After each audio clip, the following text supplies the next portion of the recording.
Okay, well, thank you, Jane. I'm going to present my screen so I'm going to show a lot of pictures. I think that the pictures tell a great story here, so you won't be looking at my face much longer. So let me know if you can see my screen. So I'll share that now, and we'll get started.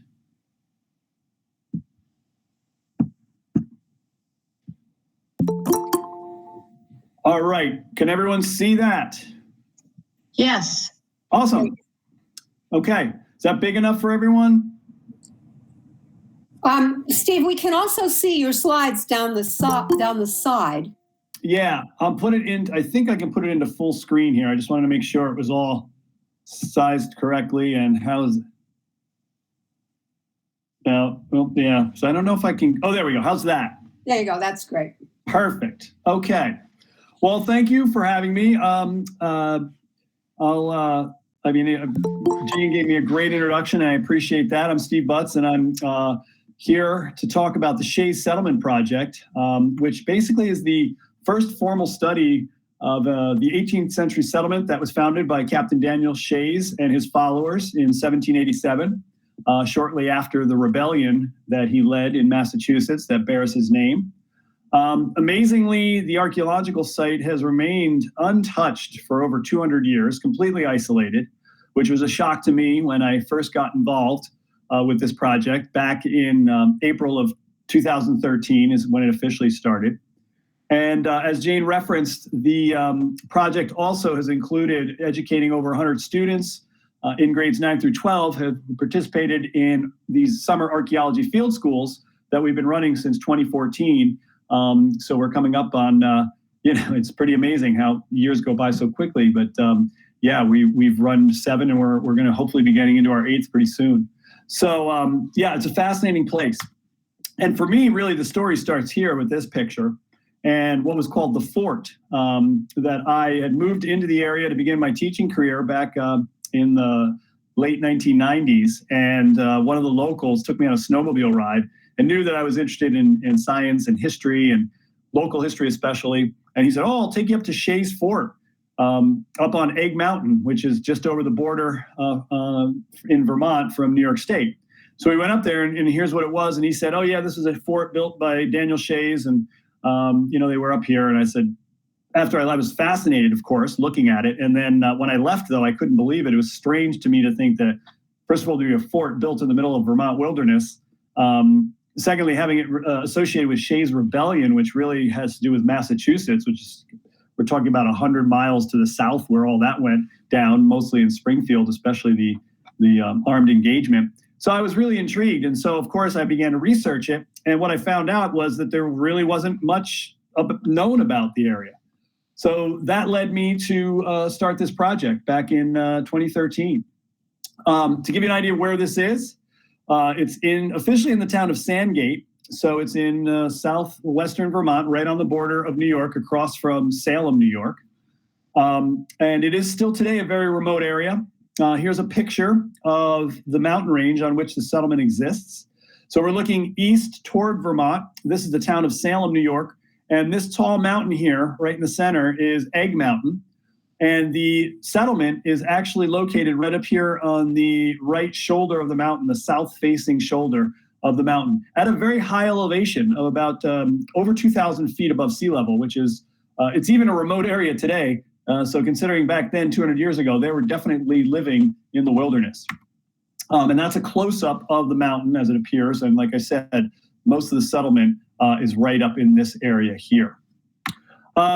The area on which the settlement exists, this is a Google Earth shot of the whole property, which is basically 2,300 acres called the Coe Tract, which is owned currently by the Conservation Fund.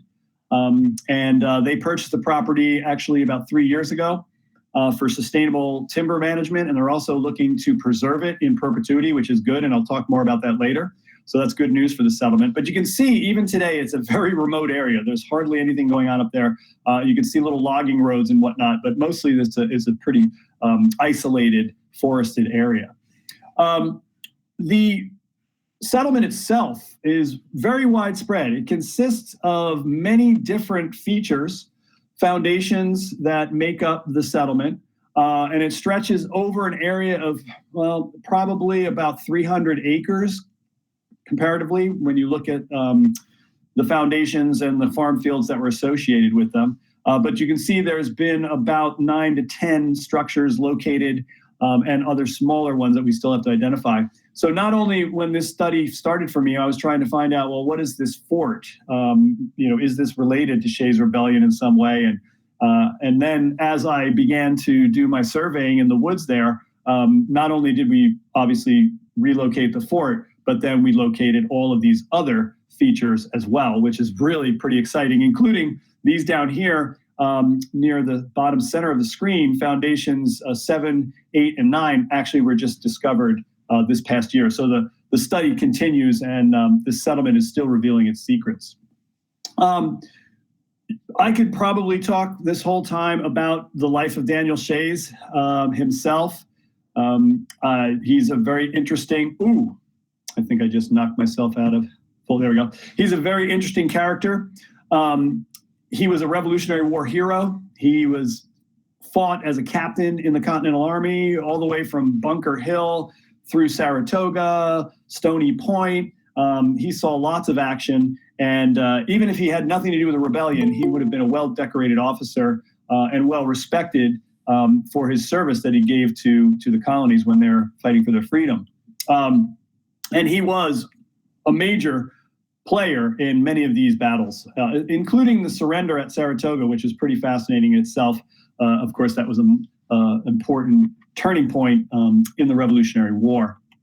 But afterwards, when he retired from service and came back to Massachusetts to become a simple farmer, there was the post-war debt crisis that was occurring in not only Massachusetts, but really all the colonies as a result of many things. And like I said, this could be a whole study in itself. I'm not an expert in Shay's Rebellion. I've mostly focused on the aftermath of it, but I can tell you that there was various things that led to this debt crisis. The Massachusetts Constitution was one of them. There was a trade that cut off from the British West Indies after the war. The British cut off trade, and that really impacted our economics here in the United States. The credit that people were extended during the war and the lack of paper money. So all of this created a lot of strife. And it was really kind of a class war where you had the East Coast merchants pitted against the inland farmers, especially in Massachusetts.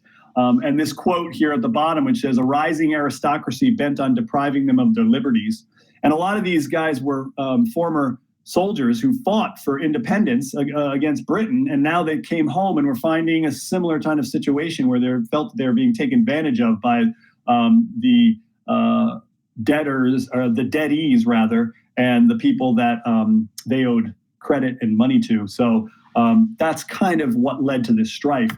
And this really came to a head in August and September of 1786, where a group known as the Regulators, which was organized by former military officers, including Daniel Shays, and a lot of their fellow farmer veterans were getting thrown in debtor's prison because they couldn't pay their debts. They're being treated unfairly. So they made this movement known as the Regulators, mostly veterans, and they would march into towns and they would shut down courts that were in session to free their fellow veteran soldiers from debtor's prison. And it was a peaceful protest. I mean, they were armed, but they were organized, but they never fired any shots, or there was no violence. They just showed up, and because of the force of the numbers, in some cases over 1,000 men, they shut down courts all throughout Massachusetts in the late summer of 1786.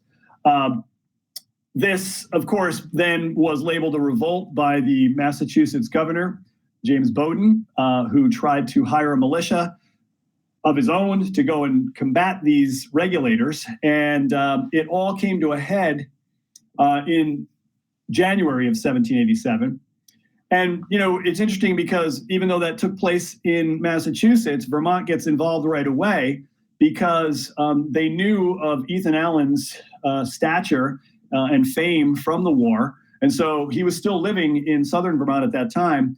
And the Regulators reached out to Ethan Allen and offered him command of the Massachusetts Regulators so that they could fight against the Massachusetts militia, which was pretty interesting. And you can see in this letter that Ira Allen actually wrote back and said, thank you, but General Allen is refusing to take charge of this. So he didn't really want anything to do with it, although we'll see that he gets back in the picture later. So what happens? Well, it all comes to a head in January of 1787 when the regulators marched upon the Springfield Armory in Springfield, Massachusetts. They wanted to get ammunition and then march to Boston so that they can take their grievances right to the state. And they were repulsed by a small group of hired militia who fired cannon at them and ended up killing 3 regulators, and then they retreated. So it's really not considered a battle, but it was more of an encounter because the regulators marched on the armory. They never fired a shot. The militia fired into them and killed some, and then they scattered. What happened after that, of course, they were all on the run. They were wanted for treason, and we're talking about probably around 1,500 men at this point were part of the regulator movement. They split up into 2 groups. Some went south and ended up actually going near Sheffield, Massachusetts. And then the rest went north, around 800 or so, led by Daniel Shays, and they were on the run into Vermont. And the Massachusetts Militia Army was actually in pursuit of them. And if they were to be captured, they would have been hung for their crimes of treason, which was a serious problem, obviously. So the timeline that I put together, answering this question, well, is that Shay's Fort that I was introduced to so long ago, that snow-topped mountain, could it have anything to do with Daniel Shays? Well, right after that incident in Springfield, so we know in February of 1787, Shays flees to Petersham, Massachusetts. Then shortly after that, regulator families are seen moving north into Vermont with all their possessions. So we know that not only the soldiers that were marching with Shays were escaping, but they also took their families as well because they feared for their lives. And we know that they were streaming into Vermont with all their things. In April of that year, we see 100 or so regulators assembling in Shaftesbury, which is just north of Bennington, and they were seeking asylum there. They got together with the locals, and everyone knew what had happened in Massachusetts and knew that they were wanted for treason. So they didn't turn them in, but they didn't want them to be in Shaftesbury. So they said, hey, we can't have you here, so just go on your way. And they let them go. And then we know in July of that year, Daniel Shays and his right-hand man, Captain Adam Wheeler, are seen in a tavern in Arlington, Vermont, armed with pistols and swords, and they rode off on horseback. And that's pretty fascinating because at that time, that was the capital of Vermont. Bennington was not the capital in 1787. It was actually in Arlington. Governor Chittenden lived there, and that's probably why it was the capital at that point. But the mere fact that these 2 most wanted men were seen in a tavern right in the same town where the governor of Vermont lived gives you an idea that Vermonters were sympathetic to these people who were fleeing persecution. But really, the evidence to put Daniel Shays on Egg Mountain comes in the form of deeds. So this is an actual picture of the deed book that is still in existence in Sandgate. And it shows the sale of property to Daniel Shays. You can see his name there. It's from David Cowden and Robert McCullough. He purchased about 470 acres, which were basically 2 lots. And those were land grant lots from the original Hampshire grants. And we also know that Daniel Shays' sister lived in Salem, New York, which is right over the border from Sandgate. And fellow Army officers that he served with during the Revolution were also there. So there's a lot of evidence historically to support that, yeah, Daniel Shays actually did or could have built that fort on Egg Mountain as evidenced by the deeds. And so that brings us to Shays Settlement, this temporary enclave, if you will, of people trying to hide from the Massachusetts militia who were actually trying to apprehend them. So today, this map that I'm showing here is already outdated. It's amazing because the study continues. But this shows the work that we've done up until this summer, and now we've expanded it. But not only do we have the fort site, which is right here on the top of the mountain, and you can see the elevations here from the topographic map. We're talking a pretty high elevation, about 2,000 feet, a very remote place. So we had the fort site, but then not only did we discover the fort, but all of these other foundations have been revealed as well. So not just a temporary settlement, but actually a thriving 18th century village that was created to be self-sufficient and give these people a new lives from fleeing from Massachusetts. So it's been pretty amazing. So what I think I'll do is I'm going to give you a virtual tour of the sites and talk about the archaeology there, because what we tried to do is correlate this site with Daniel Shay's. Yes, we had the deed with his name on it, but also we wanted to make sure that this really was occupied during that time period of 1787. And one way of doing that would be to look at any artifacts that might be there. Now, I was very surprised when I started this project back in 2013, because I had assumed that everyone had already known about this place and had probably done work up there for years, and I probably wouldn't find anything. But the opposite was actually true, because once I approached the landowners, they gave me my proposal for the study that I wanted to do, they were open to it, and we began our study. Now, the fort itself is an interesting place. It's called the fort in quotes. We don't know if it was an actual fort, but if you look at it, you can see that it's a structure that is about 100 feet by 100 feet, and it does have a central building. The side that you can see here is heavily built and overlooks the central road. It's at the high ground of the settlement, so it's basically the highest point there. It was a great defensible spot.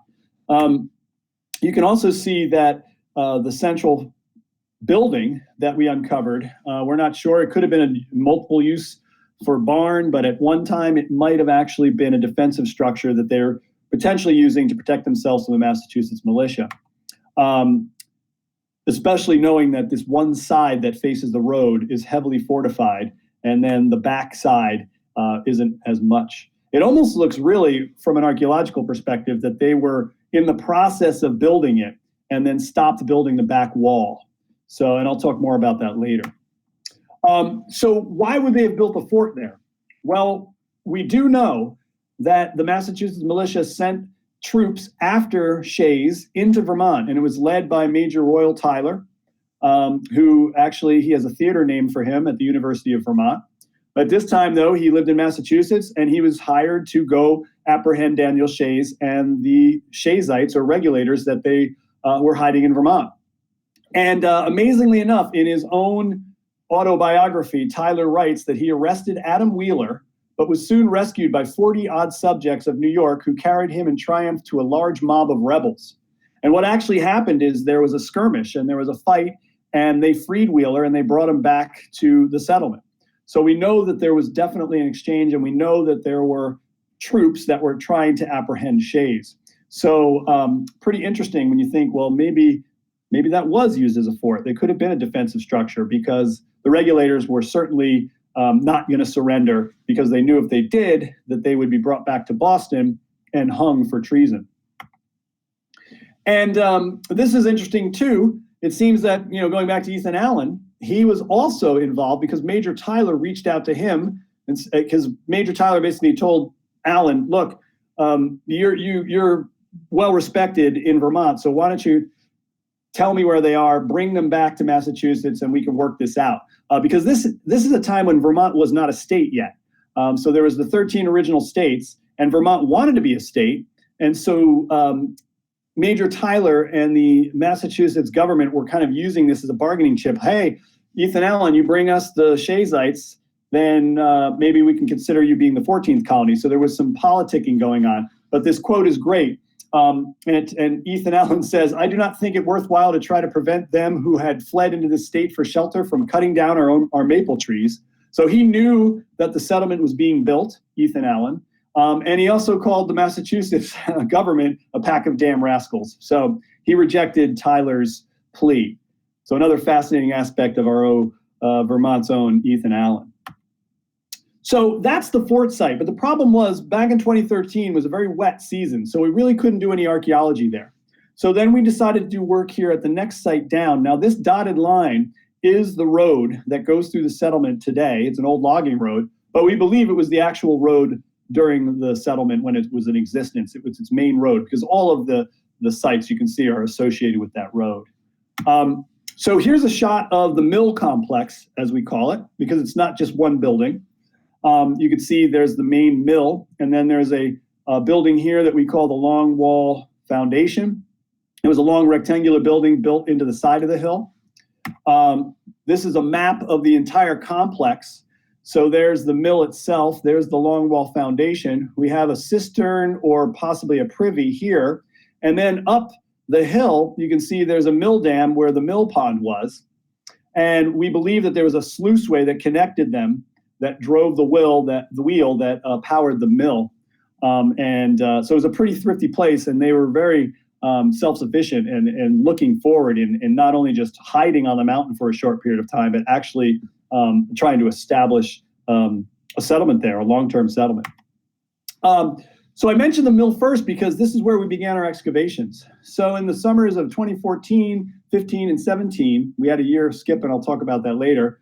I began the archaeology field school, which essentially was high school students in grades 9 through 12 could sign up for a week. We take them up on the mountain, and we would learn all about the different aspects of archaeology, excavation, map making, surveying, digital imaging, use of computer technology, remote sensing, all of these things that are a very important part of archaeology. And we got these kids out there learning in the summer. And it was a great experience because they really got a lot out of it. They were very curious. They were very detailed. We couldn't really get them to stop. And sometimes I thought it would have been very boring because archaeology can be tedious, but they loved it. If they found the smallest of artifacts, you would think it was like, finding gold. It was pretty amazing. So we've been successfully doing that since 2014, and we're hoping that that'll continue. Now, in the summer of 2018, we began to get the state of Vermont also involved. I'm a board member of the Vermont Archaeological Society, and pictured here, we have Jess Robinson and Yvonne Basque, who are, Jess Robinson is the state archaeologist of Vermont. So they became partners in the project and came and helped us with some of our excavations. Here's what we've been finding. So just looking at the mill site, remember the idea here was to find any evidence of habitation, looking at any type of artifacts that would have been left behind. And when we started excavating at the mill beginning in 2014, we couldn't believe how much was actually there. And here's an excellent example of that. These are some of the ceramics that we found there. These have all been identified as ceramics made in England, known as Staffordshire. Some of them, although, are showing possible local sources, like this black teapot here, but we've been finding all kinds of ceramics dated to the 1780s, which would have been that perfect time period of the Shayites actually being there. Tobacco pipes. We've also unearthed numerous iron artifacts like knife blades and cooking vessels. This is on the bottom here is a half set of sheep shears. This is a hoe for agriculture. This is an axe head. All kinds of things like coins, tableware, brushes, buttons. This actually is a piece of jewelry. This is a musket ball from a pistol.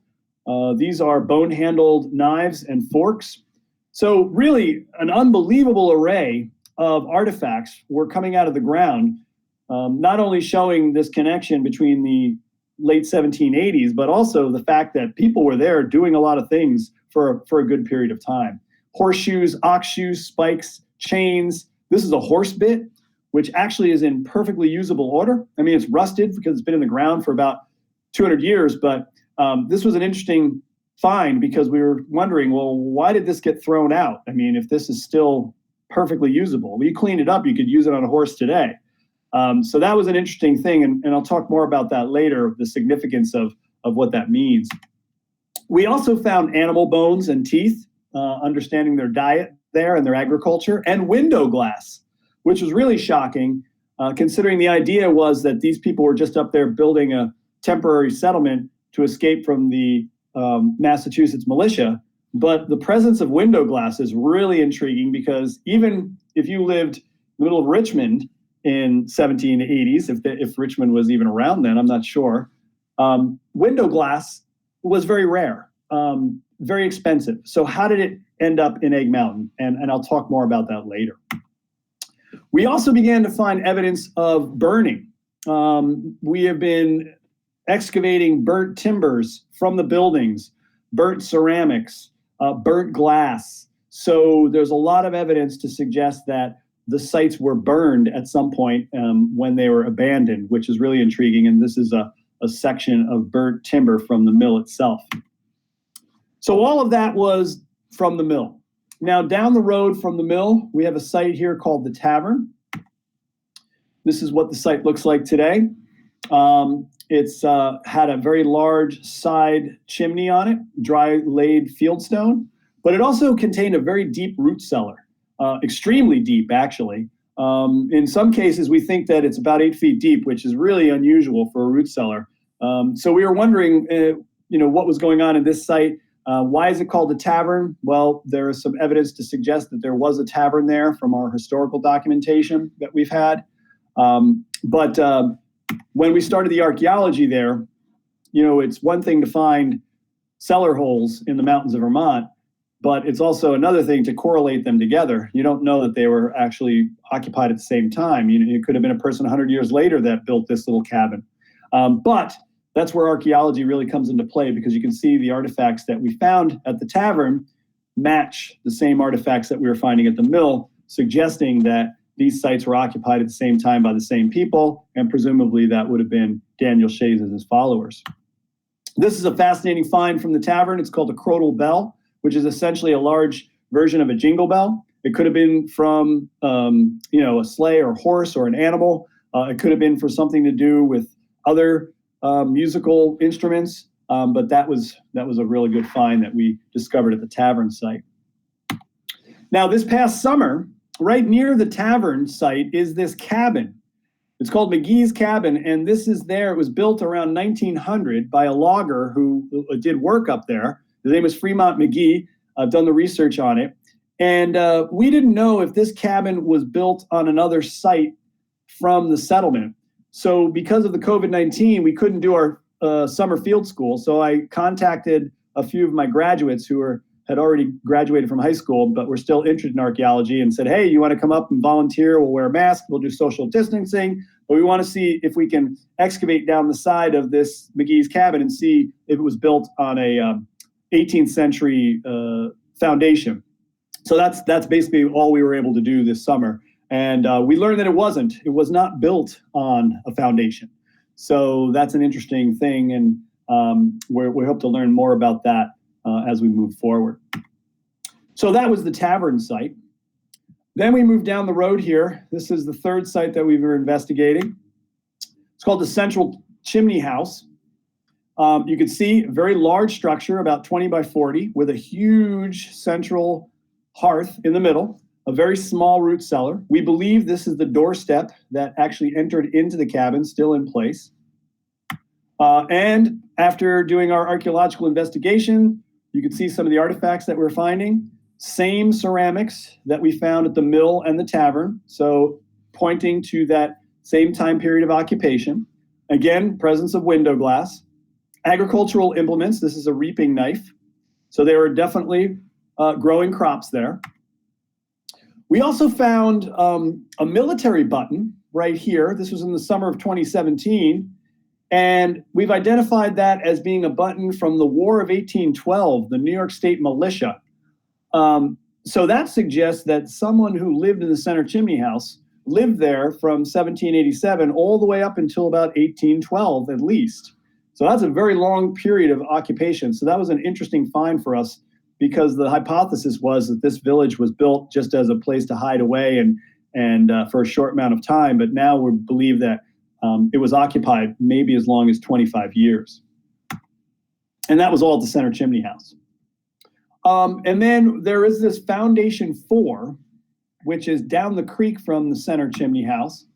This is what it looks like here. We're not sure what this was because we haven't found a hearth or a chimney, but it does have a side entrance. It is dug out, so it's almost like a big cellar, but it was well built. As far as artifacts go, we haven't unearthed any yet. We haven't done any work there. But next to that down the road here is Foundation 2. Foundation 2, a very small cabin with a cellar and then a hearth on this side. It's built right next to a creek.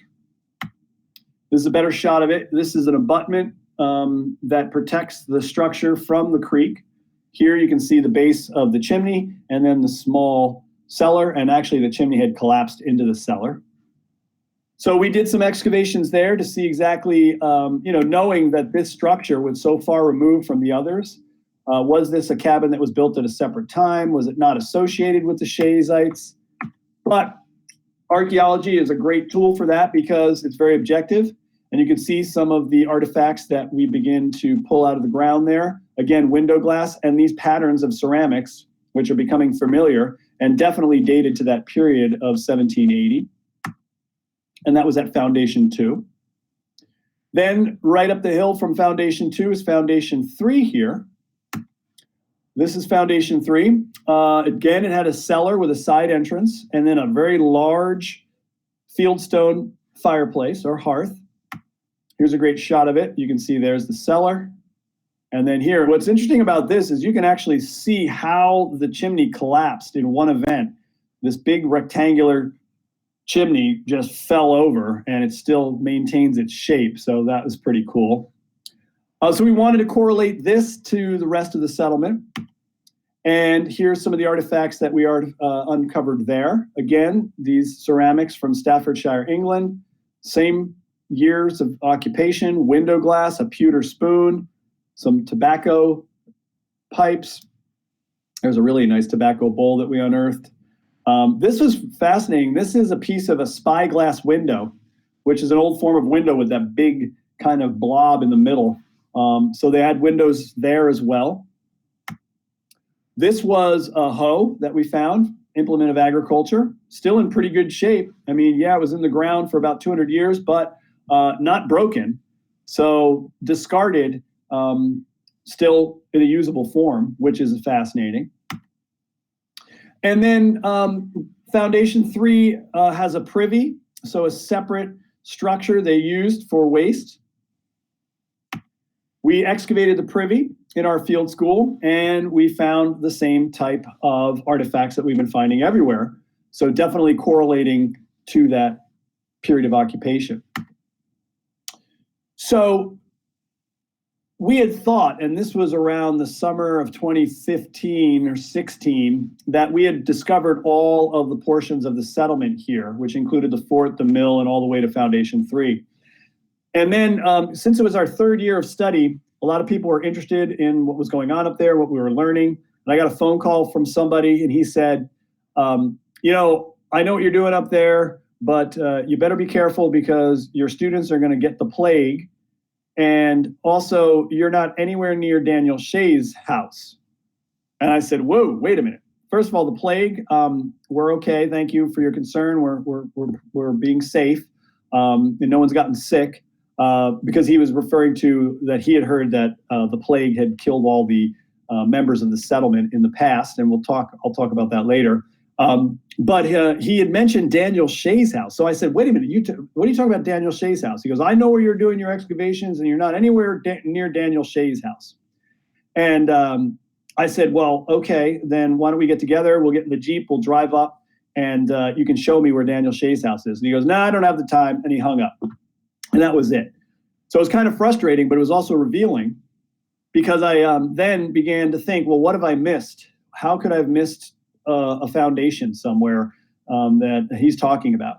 So I began to investigate closer to the New York border over here in the bottom left of your screen near Foundation 5, which turns out could have been Daniel Shay's house. I did discover this after I did some more canvassing through the woods. Foundation 5, and you can see Foundation 5, the hearth is still partially intact, which is pretty amazing. This location is really fascinating. It's the nicest house out of all of what we found that comprise the settlement. It's got the biggest, most developed cellar. It's got a beautiful hearth.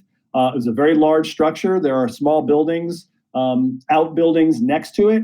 So whoever lived here definitely had the nicest house out of all the others. And that's really intriguing. So we call it Daniel Shay's house with a question mark because that's what we're inferring lived here. What's also interesting about it is actually, let me go back to the map. The road continues and it goes past Foundation 5. And if you keep going that way, you end up in Salem, New York. So it's really actually the closest house to the nearest town, which is Salem, New York. So whoever lived here was kind of like the gatekeeper to the rest of the settlement, because to get to the settlement, you would come up this road and then you go to the rest and eventually end up at the fort. So, the location speaks to an interesting hypothesis that maybe it was Daniel Shay's house. And maybe that's what this guy was referring to when he called me on the phone. Oh, of course, we wanted to correlate this house to the others. And when we began our excavations there, you can see what we were finding. These amazingly beautiful ceramics from that same time period of 1780. And exactly the same patterns. So whoever lived here was obviously connected to all of the other sites. So this definitively was proof that all of these structures were part of the original settlement. And we began to find other things here. And in fact, the artifacts we were finding here seemed to be really nice compared to others. For example, the other sites had bone-handled utensils. Here was the first time we started finding ivory-handled utensils and very ornate tobacco pipes. Other things like these stones that we identified as being iron slag, really nice buckles for shoes. So, and this is actually right here at the top, this is a Spanish silver dollar, which is dated 1776. It actually has the date still on it. And gold color coated buttons. So we were beginning to think that whoever lived here, seemed to be a person of means, and maybe that was Daniel Shay's. And some of the other artifacts that we found there, these are ox shoes, some terracotta, farming implements like this pitchfork, different types of cooking iron. And then we unearthed this at Foundation 5 in an adjacent building. This is a lye stone. So a lye stone is essentially used for making lye, sodium hydroxide, which is important for making soap and other things. It's so caustic that what they would do is they'd fill a barrel with wood ash from the fireplace and they would pour water through it. And as the water trickled through the wood ash, it would leach out the sodium hydroxide and drip, and they would collect it in these grooves on a rock, and they would all collect into a ceramic jar, and that's the way they would create lye. So, this is evidence of industry going on there. So they were certainly a self-sufficient group. We also had a very unique opportunity. 2 years ago, we had a big storm that blew over a tree that was right at the base of Foundation 5. And because of gravity, washing artifacts down slope, this tree was in a perfect spot. So when it got blown over, we decided to do excavation in the root ball itself. And so we did a very rare vertical archaeology. Normally you're on your hands and knees, dragging through the ground. But here we were able to stand upright. And incredibly, we began to find artifacts actually in the roots of the trees. And this is what we were finding. So pretty amazing that the tree yielded these 200-year-old artifacts. And here's another shot of those. And that year, we also got help from the Conservation Fund, Sally Mankian, who represents the landowners. And this is Jess Robinson, who's the state archaeologist of Vermont, who's also been a great help to the program as well. And then across from Foundation 5, there was a small outbuilding called Foundation 6. We don't know exactly what this is. We haven't even begun to do any work there, but we've identified it, and someday we'll get to that.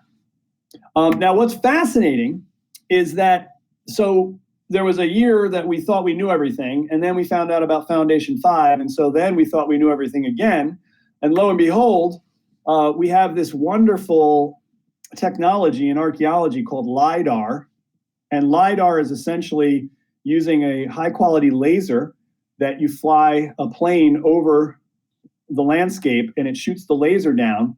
And it essentially is so narrow that it removes all the vegetation and it just bounces off the ground. So it's a way of essentially using, it's kind of like radar in a sense, that you can remove vegetation and see features on the ground. So once the LIDAR study came out for Bennington County, I began to look at it, and you can see this is LIDAR of the eastern side of the settlement. And you can actually see right here the fort on the upper right. The outline of the wall is visible. You can see the mill, and the mill dam is located here. You can see the tavern right there. And then the stone walls that are also there, evidence of agricultural activities that were happening. So when this came out, it was fascinating because it gave us a new look at this property, because it's very heavily forested and it's very difficult to find things there without just going back and forth and hoping that you'll discover something. But this began a new tool for us. And when we started looking at the LiDAR on the western side, so here at the top left, Foundation 5, which would be Shay's cabin, which I just talked about, we found 1, 2, 3 other sites. So this is all from this past summer, looking at data from the state of Vermont and now expanding the size of this settlement. And we have 3 new foundations which represent homes, and we're assuming that they were a part of the original settlement. So that's work that we're going to be doing going forward to investigate these places to find out, well, are they from the same time period? Do they have the same artifacts that we saw at all the other foundations, and creating this cohesive settlement? So it grew from this size village, and now the map looks like this. So we have, it's unbelievable really in archaeology to find an entire settlement from the late 1780s that lays up in the Vermont woods completely untouched. And it's like a time capsule of that period of time. So the foundations are growing, and it's a pretty fascinating place. I know a lot of people ask about names associated with the settlement. Of course, this is part of our historical work that we're doing there as well, looking at documents of censuses and land deed sales. So we know Daniel Shays was there with Adam Wheeler, Eli Parsons, Simeon Hazeltine, and this person, we're not sure, it's either Sergeant John Wilson or John Williams, who might have been a British deserter from the English Army. And they lived there until from 1787 to 1790. We do know that Shays himself and most of all of these were the leaders of the regulators, left around 1790. But after they had Nehemiah Hewlett and William Harkness, who were also part of the regulators, but they stayed longer till the mid 1790s. We also have the Merrills family, and we think they're from Waterbury, Connecticut. We're not sure if they were part of the regulators that were there or they moved in later, because they were there from around 1794 to 1820-ish, maybe. The Brown family, also 1790s to around 1813, and then James Knapp was up there until 1813. So these are names, family names, that are definitely associated with the settlement that we've been able to identify presently. And presumably there would be a lot others, because we think that there probably were about 100 and maybe 200 people that lived there. And then Daniel Shays, he eventually lives to be an old man. He moves to central New York, and he died in 1825. So he survived the Revolutionary War. He led a rebellion in Massachusetts, was wanted for treason, built a settlement in southwestern Vermont, and then went on to live his life out in central New York. And a fascinating story, fascinating life that he had. And if anyone is really interested in this, I know I've been giving you a lot of information. I only have a short amount of time. We do have a website, which is shaysettlement.org. And you can access information there. You could also email me. And as Jane mentioned, I also do have a book about this project, which is called Shay's Settlement in Vermont. And that is available in your local bookstore if you choose to find out more about this. And that is the end of my lecture.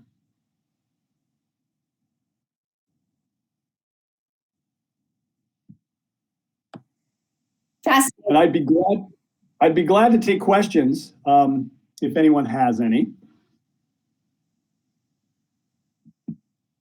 I have a question. What happened to the group that headed south?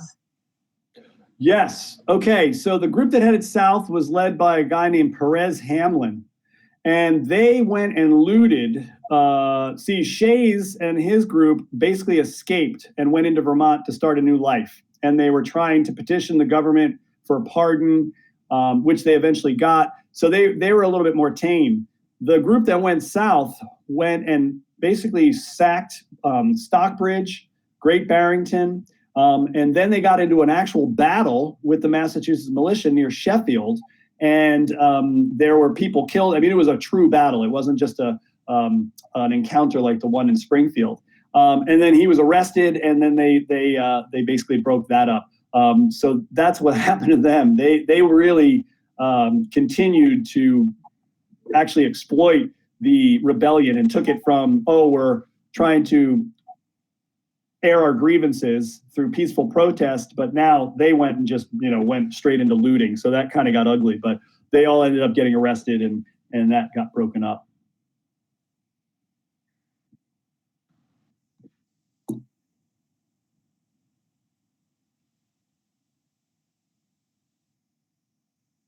And like I mentioned to Jane, if you're interested in this, you can check on the website, because we're hoping to do public tours of the site. We also know that it's going to be recognized, hopefully in the future, as a historic site, not only in the state of Vermont, but nationally. So it will be preserved in the future, which is really exciting news. It's not going to be developed. It will actually be made a historic site. Question. Unmute yourself.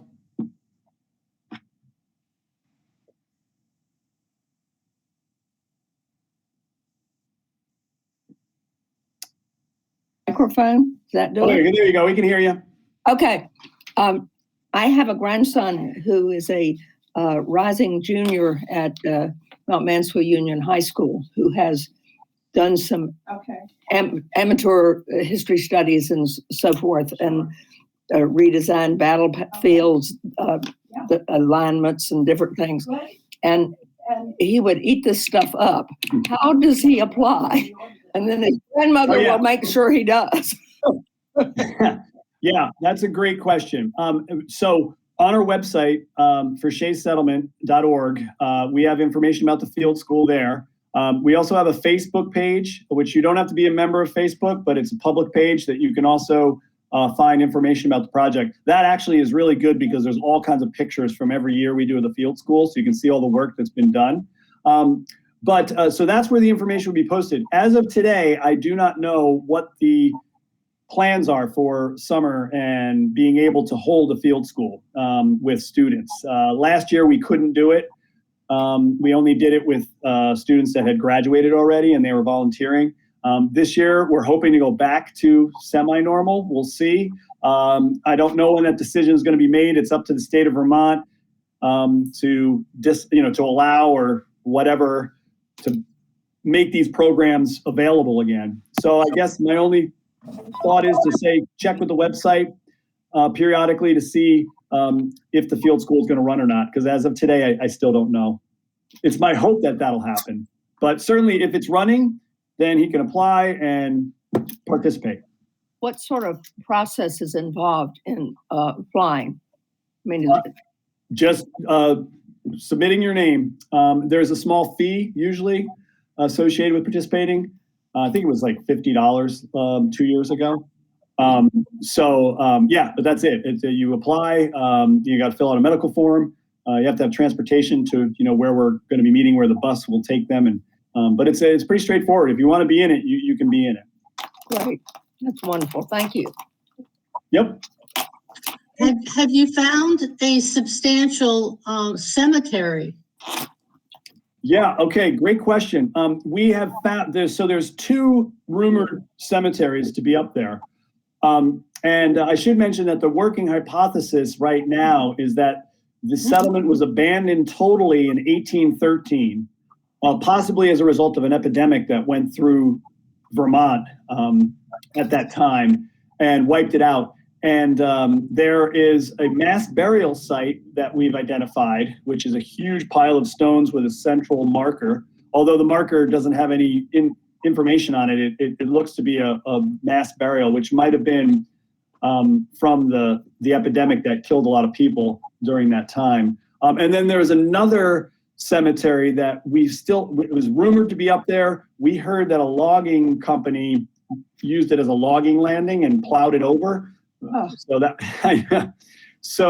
But we're trying to put there's some candidates of where it is, but we haven't actually located that yet, though there is historical references to it. So we're hoping that that's something we can find in the future as well. And that explains, or may explain, why all the sites were burned, because every site we excavated has evidence of burning. So we're suspecting that maybe the epidemic killed off the settlers, and then someone, maybe the surrounding townsfolk, burned the village to the ground, because every one of them was definitely burned. Well, thank you very much. So Steve, could you talk a little about your hopes of someday starting an adult field school?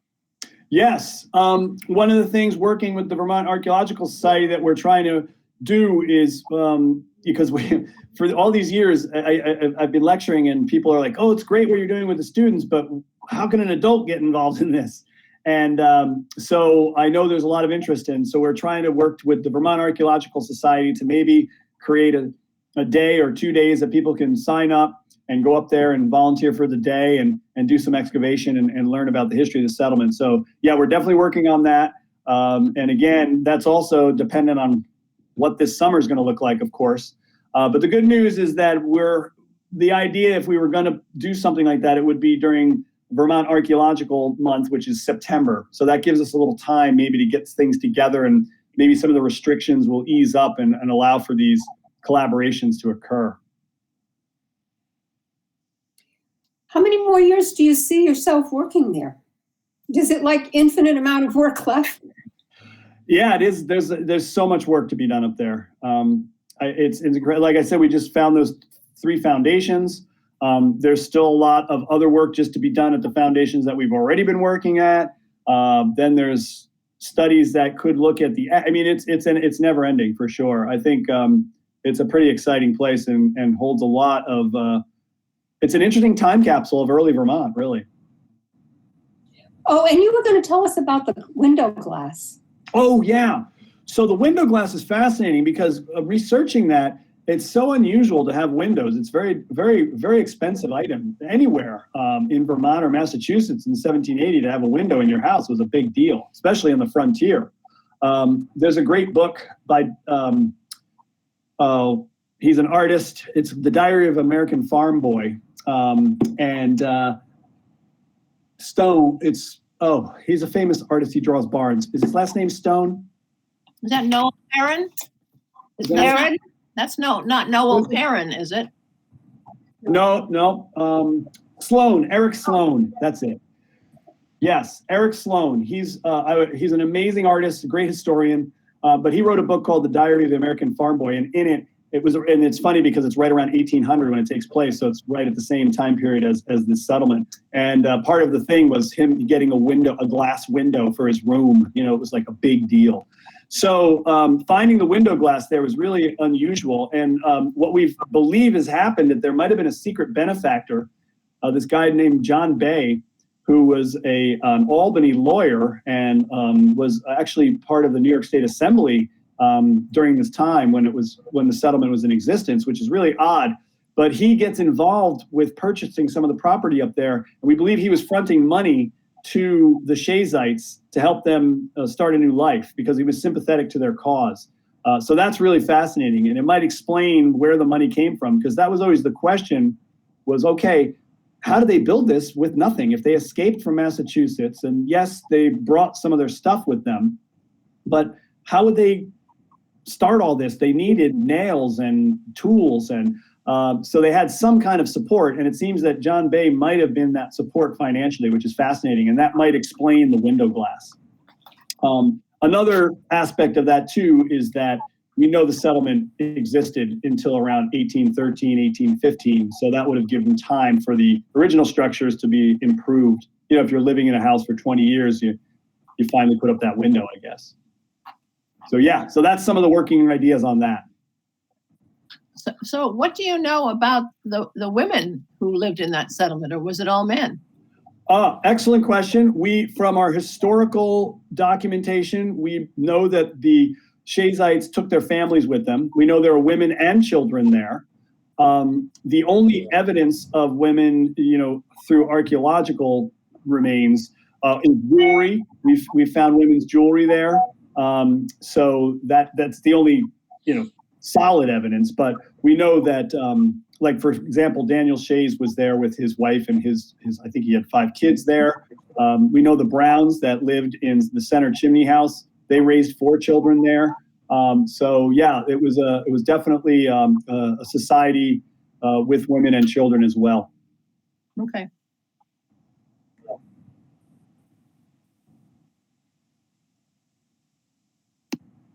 When it gets to the time that you're actually letting people come for tours, is there a place to park at the bottom, and is it a hike in, or? Yeah, so there is a real good place to park where we would think, and the plans for the future are to make this a trailhead where you have a kiosk where you can park your car, you can get your map, and then hike up there. It is a hike up from there. It's definitely something you can't reach easily. It's not, in fact, it's about 2 miles from where you would park. So you either need to, walk up there, or we have had, like for students, we bring up in 4-wheel drive vehicles to shuttle them up. So there are roads that you can drive on. And so depending on how the tours get set up, there could also be an option to be driven up there as well. But we have to work all that stuff out. Okay, thank you. I had a thing in the chat. Someone asked, what happened in 2016? So I guess you're referring to, yeah, that was the one summer that we did not excavate at the mill. We had a huge tree that fell down. It was a birch tree that smashed right on top of the mill foundation and covered it completely over. And so we decided to move to another location that summer because the mill was such an active place. That's the site that has yielded most of the artifacts that we found, partially because it's an easy place to excavate. It's very dry and open. The other sites are difficult because of the amount of trees that are there that have to be removed, and you got to do things very carefully. So 2016, that was just the summer we didn't excavate at the mill. We excavated at other sites.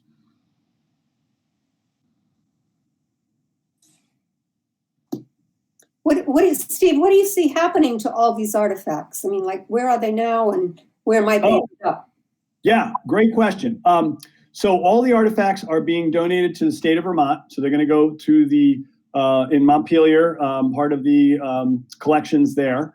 So that's good. They're being studied. I'm working on my PhD and trying to basically catalog them and also learn about their date ranges and their uses. So once all that work is done, then they will be in the state collection to be put on display at the museum there in Montpelier. We also, actually right now on the website, shaysettlement.org, you can see the artifact image library is there.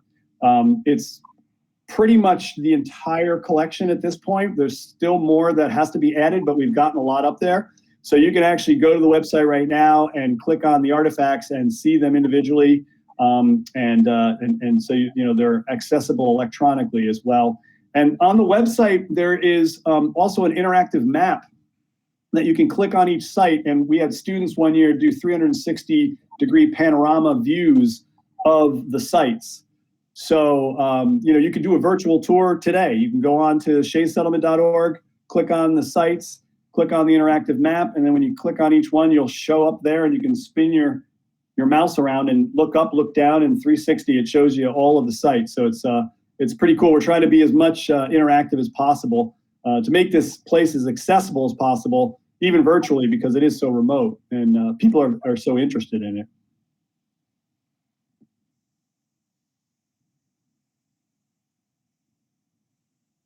Any other questions?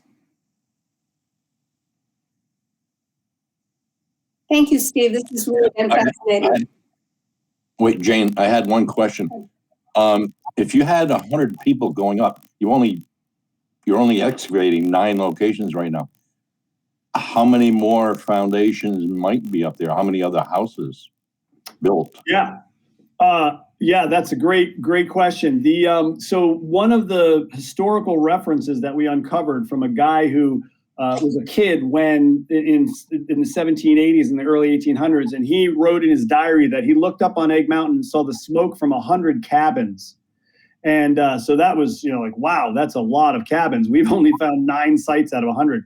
So the idea here is that what we found, and it's really interesting, the size of the structures we have now correlate to the number of leaders that were there. So they might have built the nicest places. Now the followers that might not have had all the resources probably had more temporary, they built a log cabin with maybe a minimal foundation and not a chimney. So the idea is there's probably smaller structures that we still have yet to find in between the larger ones.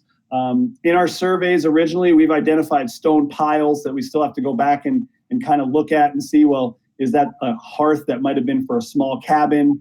So yeah, there potentially could be others up there, definitely.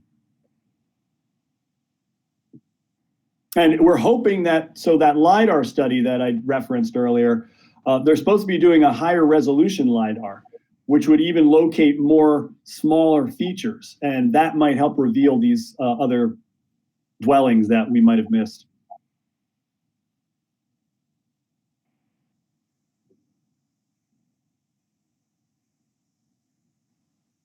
How do you explain this happened that they and then nobody knew about it so long? How did those people get away with that? How did grave person not do it? So You're breaking up. Your mute is going in and out. Yeah. Hold on. Yeah, repeat your question, please. Oh, wait. There you go. okay, I'm wondering how it was that these people built whatever they built, yet to be determined, and that nobody in recent time had any record or read anything or knew anything about it, and you found out from some guy that took you snowmobiling or something, given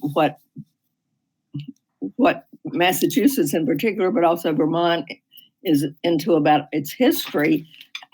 How did that happen, and how come that place never got raided by the Massachusetts folks or so forth? Yeah, good questions. That was always my thought. I couldn't understand how no one had done anything. And I have a couple theories about it. One is that it is still today remote, that after it was abandoned in 1813, that was it. It went into forest land. There was never any development there. No one ever went back up to try to develop it because it was too remote. So it just grew back into forest and it was kind of forgotten in a sense. I think also that because of the plague that went through there, and it wasn't really a plague, it was more like an epidemic, kind of freaked the locals out. There was a couple, stories that, number one, the Shayites, they were, wanted for treason. So we kind of didn't want to know that they were there. And then they all died from an epidemic. So was it a cursed settlement? A lot of superstition. Punishment or something. Yeah. Yeah. And then that might explain, because that was the other thing. Well, why was it all burned? Who burned it to the ground? Because every time we excavate, we're finding just all kinds of burnt stuff. So we believe that the cabins were burnt with their belongings in them. Because we found a lot of things that were perfectly usable back in 1780. An axe head, it wasn't broken. It was in the house when the place was burnt. So there might have been a lot of superstition about the place. The other thing that's interesting about the state of Vermont and actually more Massachusetts was because it was a rebellion, they didn't really want to know about it. They hid this history of Shays, and they didn't want to play him as a hero. They thought he was a criminal. And in fact, that picture I showed of his grave was in disrepair back in 1900. And I found a newspaper article that the state of New York wrote to Massachusetts and said, hey, Daniel Shays, his grave is falling apart.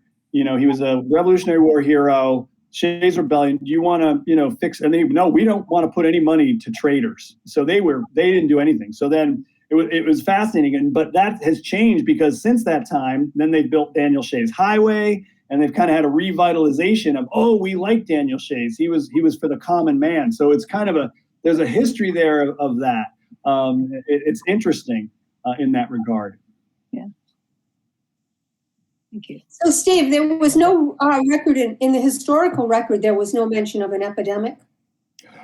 No. Well, so I have done research on epidemics that have gone through the state, and 1813 was one that picked up there and was recorded in Sandgate. Now, what's interesting is so there's a town of Sandgate, which still exists. And then this is within the town of Sandgate, but it's separate. So the official records of Sandgate sometimes include the settlement and sometimes they don't. It's interesting how that worked. But we do know that 1813 in Vermont in general, there was a severe epidemic. It might have been dysentery, actually. Another fascinating thing we're finding is that in 1813, the period of 1813 to 1815, there were a series of volcanic eruptions that were causing extreme climate change in Vermont and New England.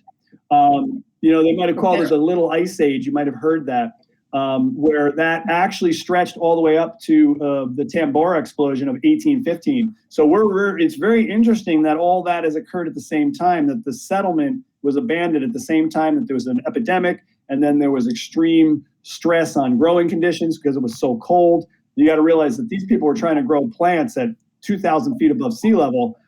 Even without climate change, that's rough. But if you have a series of cold winters because of volcanic activity, that might have played into that as well. So there's still a lot of work to be done about trying to figure out what the ultimate demise was. But it is a fascinating place. Thank you very much. It was a really fascinating talk. Thanks for doing it for us. Thank you. Thank you so much. Absolutely wonderful. Thank you. And I encourage you to go to the website, keep up to date, and see how things are, what we're going to be planning for the future, because it's certainly a place you probably want to see it.